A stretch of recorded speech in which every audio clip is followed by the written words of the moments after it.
कि जौना टेम्पू में बैठल बारू जान, सुना ये परान, वही के पीछे लटकल बानी। ये गाना का बोल। ओकरा ऊपर तो हम एगो मैगी नहीं बनावे हैं, ओकरा पर गाना बनावेंगे, उतना महंगा हम पैसा खर्चा करेंगे। लंगोटा पहन लेता ओकरा से अच्छा, लंगोटा पहन लेता। रबड़ वाला पैंट हल्का इसे खींच देगा कोई तो सराख से नीचे गिर जाएगा, जिप्सी में बैठ। कानून से आप कब तक भागिएगा, संविधान से कब तक भागिएगा। आपको कानून पे, देश पे, देश के संविधान पे, न्यायपालिका पे भरोसा होना चाहिए। इस वक्त मौजूद है संतोष रेणु यादव के साथ, इनसे बात करेंगे। मगहिया जवान को अरेस्ट कर लिया गया है छत्तीसगढ़ से, इनसे जानते हैं इनका क्या कहना है। सबसे पहले आपका स्वागत है हमारे चैनल पे। जी बहुत बहुत धन्यवाद। मगहिया जवान को अरेस्ट कर लिया गया है SC/ST एक्ट में, क्या कहना चाहेंगे इस पर? देखिए, हमारे संविधान में जितने भी एक्ट हैं, जितनी भी धाराएं बनाई गई है, वो कहीं न कहीं हमें आपस में, समाज में सामंजस्य के साथ रहने और मिलजुल करके एक भाईचारे की बंधन में बंध करके रहने की शिक्षा देती है। और अगर आप उसका उल्लंघन करेंगे तब आपके ऊपर कार्रवाई करने की आदेश देती है। आज से 3 महीने पहले आप भी जेल गए थे, उस पर मगहिया जवान तमाम वीडियो बना रहा था, इंटरव्यू दे रहा था, और आज वो जेल गया, आप उस पर इंटरव्यू दे रहे हैं। देखिए, अब आप आए हैं तो मैं आपसे पीछे तो नहीं भाग सकता ना, क्योंकि आप समाज के चौथे स्तंभ हैं। और भागने वाले का नाम संतोष रेणु यादव नहीं है। संतोष रेणु यादव सामना करता है। तो ये जो आप देखे भी होंगे कि जब हम अरेस्ट हुए थे तो उस वक्त भी मैं नहीं भाग रहा था। जब मैं अरेस्ट हुआ था, हमको पुलिस प्रशासन महोदय बुलाए थे, तो मैं गया बजाबते में वहाँ पे, और मैं जा कर के मैंने कहा कि हम सर, जो भी अगर है इस तरह की बातें तो हम अपनी गिरफ्तारी देते हैं।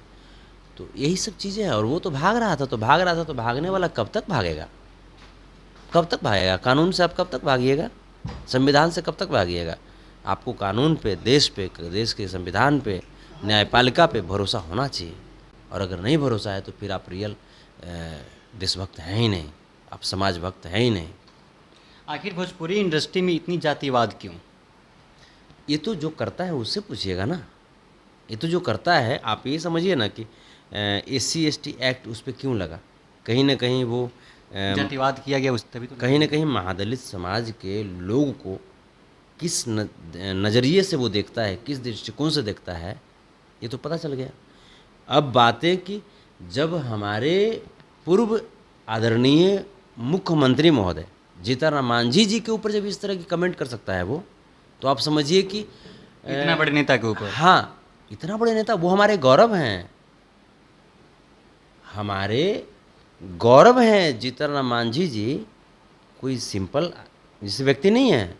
उन्होंने हमारे सूबे का प्रतिनिधित्व किया है। और CM किसी विशेष जाति या किसी धर्म या किसी समाज के या किसी पार्टी के नहीं होते हैं। CM सबके लिए होते हैं, पूरे राज्य के लिए होते हैं। और जब एक CM पे तुम कमेंट कर रहे हो तो ये तो बहुत तकलीफ की बात है ना। और उसमें भी उसको तो शर्म से चुल्लू भर पानी में डूब के मर जाना चाहिए कि वो जो आदरणीय हमारे जो जीतन राम मांझी जी जो हैं, वो गया जिले से ही हैं, वो गया जिले से ही हैं, और गया का रहने वाला लड़का उन पे इस तरह की टिप्पणी कर रहा है, तो ये तो गलत बात है ना। अगर कुछ ऐसे जैसे जानवर लोग जो हैं, जानवर भी नहीं कह सकते, जानवर भी अपनों को पहचानता है और जानता है कि कैसे शालीन तरीके से हमको रहना है। लेकिन अगर वैसे लोग अगर आ जाएं जो कि सिर्फ पैसा कमाने के उद्देश्य से और मीडिया सेक्टर को बदनाम कर दे, तो ऐसे लोग क्या एक होने देंगे समाज को? नहीं होने देंगे। तो ऐसे लोगों से हमें बचना है। जेल से निकलने के बाद हमारा तो इस तरीके से समाज में स्वागत किया गया। बाकी जेल जब हम जा रहे थे उस समय भी बड़ा बढ़िया से हम गए थे। हमको प्रशासन के द्वारा भी किसी प्रकार का टॉर्चर नहीं किया गया था, क्योंकि मैंने प्रशासन को परेशान नहीं किया था। प्रशासन के ऊपर मेरी भरोसा थी, मैंने उनका सम्मान किया था, उन्होंने भी मुझे सम्मान दिया। ये भी देखे हैं, क्या कहियो कि संतोष रेणु हाफ रबड़ वाला पैंट में जेल चला गया ना। अब बताइए ना, रबड़ वाला पैंट हमको समझ में नहीं आ रहा। रबड़ वाला पैंट उसका मैंने बहुत हमको बहुत दूसरा टाइप का हमको समझ में आ रहा है। क्या पता कि उसी कपड़े में सोया हो मगहिया जवान, पुलिस आई अरेस्ट कर ली हो। ये रबड़ वाला पैंट हमको लंगोटा पहन लेता ओकरा से अच्छा, लंगोटा पहन लेता। रबड़ वाला पैंट हल्का ही से खींच देगा कोई तो सराख से नीचे गिर जाएगा। जिप्सी में बैठ के बोल रहा है 3 महीने में वापस आएंगे बहुत जल्दी ही। हाँ वो तो अब यही ना करते। देखिए ये सब है पागलपन। वो रियल अगर बात कहें तो मानसिक रूप से वो अपंग हो चुका है, अपंग हो चुका था ना जी। बताइए ना, वो जैसे जो बिल्कुल दबा हुआ मैटर था, बिल्कुल दबा हुआ मैटर था। जैसे सब लोग यही जान रहे थे कि SC ST का विरोध करने के चक्कर में जेल गए, हम भी यही जान रहे थे। फिर ये बात हुआ, शंका लोग लगा रहे थे कहीं खेसारी यादव जी का तो हाथ नहीं है। ये सब चीज़ कर उनकी बेटी के ऊपर भी टिप्पणी किए थे अभद्र। वो जब अपनी चचेरी बहन का नहीं हो सकता तो किसी दूसरे की बेटी को क्या समझेगा। उसके बाद वो खुद ही वो वीडियो में एक बोलता है कि नहीं नहीं हमको ये सब वाला मैटर नहीं है, 5-6 महीना पहले का मैटर था, उसमें गिरफ्तार हुए। तो सोशल मीडिया में तो यही मैटर चला था कि ये अपनी खुद की चचेरी बहन के साथ इसका अफेयर था, चचेरी बहन के साथ। खुद की चचेरी बहन के साथ इसका अफेयर था। जो ये खुद की अपनी चचेरी बहन को लेकर भाग गया था, उसी के लिए केस हुआ था। तो हमको लगता है कि शायद वही केस खुला होगा, क्योंकि ये तो बोल रहा है कि हमको SC ST वाला मैटर में नहीं गिरफ्तार किया गया है, खेसारी जी वाले मैटर में गिरफ्तार नहीं किया गया है। तब तो तीसरा मैटर तो वही नज़र आ रहा है। क्या आप उनके परिवार वालों से मिलने जाएंगे? देखिए परिवार वालों से मिलने के लिए अगर मान लीजिए उनके परिवार वाले तकलीफ़ में रहेंगे, अगर उनके परिवार वालों को खाने पीने की दिक्कत होगी, तो हम जितना खाते हैं ओकरा में से आधा तो ज़रूर पहले उनके परिवार वालों को हम पेट भरेंगे, उसके बाद ही खाएंगे।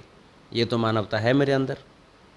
भले बेटा नाजायज़ निकल जाए उससे मतलब नहीं, लेकिन माँ बाप की तो गलती नहीं होती। नाजायज़ बेटा कैसे हो गया? नाजायज़ बेटा है नहीं, नाजायज़ बेटा तो आखिर हमारा तो नाम है ना बर्बाद कर दिया। सोशल मीडिया पर डालिएगा तो आप डालिए सोशल मीडिया पे कि संतोष रेणु का नाजायज़ औलाद कौन है, तो वो तो इसी दोनों का नाम आएगा। तो लोग बोलेंगे ना कि मैंने संतोष रेणु का नाजायज़ औलाद जेल में चला गया, और वो में पुलिस प्रशासन जो है वो रबड़ वाला पैंट पहना के पकड़े हैं। ये तो लोग कहेंगे ना, गमछी पकड़ ले लगता है जैसे कि इसे कोई खोल दिया है। तो सब नहीं उसको करना चाहिए। इसे जीन्स पहन लो यार। आपका कौन गाना है आज 1-2 दिन में कोई गाना रिलीज कर रहे हैं आप? आज सब हमारे श्रोता समाज बोले कि भैया जे आज हमारा नाजायज़ भतीजा जो है वो अंदर चला गया, तो ये वो गाना रिलीज़ कर दीजिए। तो वो गाना रिलीज़ किए हैं। हालांकि सुनाइए थोड़ा। रिपोर्ट है भी मारेगा, हम जान रहे हैं वगैरह पर। तो गाना रिलीज़ किए हैं कि टेम्पू के पीछे लटकल बानी, गाना का नाम है कि जौना टेम्पू में बैठल बारू जान, सुनाए परान वही के पीछे लटकल बानी। ये गाना का बोल। क्या ये गाना मगहिया जवान के ऊपर आप बनाए हैं? टेम्पो के पीछे लटकल बानी। ओकरा ऊपर तो हम एगो मैगी नहीं बनावे हैं, ओकरा पर गाना बनावेंगे, उतना महंगा हम पैसा खर्चा करेंगे। वो मैंने क्या कहें, वो सब कोई है, वो सब 2 कौड़ी का इंसान है। वो सब क्या कहिएगा, वो सब चिटपुटिया लोगों के बारे में। ये गाना संतोष रेणु ऑफिशियल पर है, आप जाके देखिएगा, पता चलेगा। ये भरपूर इन्जॉयमेंट का गाना है। एक लड़का और एक लड़की का प्रेम है, और उसी को लेकर के ये गाना है। तमाम दर्शकों से क्या कहना चाहेंगे? गाना वो खूब सुनिए, इन्जॉयमेंट कीजिए, आप फील कीजिए वही वाला जो आप करना चाह रहे हैं। आज गाना को सुनिएगा, फील वही कीजिएगा जो आप करना चाह रहे हैं, क्योंकि उसमें आपको सब कुछ मिल जाएगा फील करने के लिए। कभी भी रबड़ का पैंट से सावधान। रबड़ का आप बैन लगवाना चाहते हैं रबड़ के पैंट पे? नहीं, रबड़ का पैंट पहनी है, लेकिन बैन हम नहीं लगा रहे हैं, लेकिन रबड़ का पैंट पहनी है इस चीज़ को समझते हुए कि जब जान रहे हैं कि पुलिस पीछे पड़ी हुई है, तो रबड़ के पैंट पहनने का जरूरत था है। उसका चमोटी बड़ा ढीला होता है रबड़ के पैंट का। तो खैर चलिए, अब तो स्वागत तो उसका होवे किया हुआ, गर्मा गर्म स्वागत। जैसा कि हमको पता चला काफ़ी गर्मजोशी से स्वागत किया गया था, और रबड़ के पैंट का काफ़ी चर्चा हो रहा है। तो खैर चलिए, कोई बात नहीं। खुश रहो, जहाँ भी रहो खुश रहो। कम से कम रबड़ के पैंट को तुम तो बेइज्जती करवा दिए यार। चलिए, बहुत बहुत धन्यवाद बातचीत करने के लिए। जी बहुत बहुत धन्यवाद आपका भी। तो फिलहाल इस बातचीत में इतना ही। मेरा नाम आदित्य, आप द पंचायत देख रहे थे। अगर ये आपको वीडियो कैसा लगा हमें कमेंट बॉक्स में बता सकते हैं। बहुत बहुत धन्यवाद।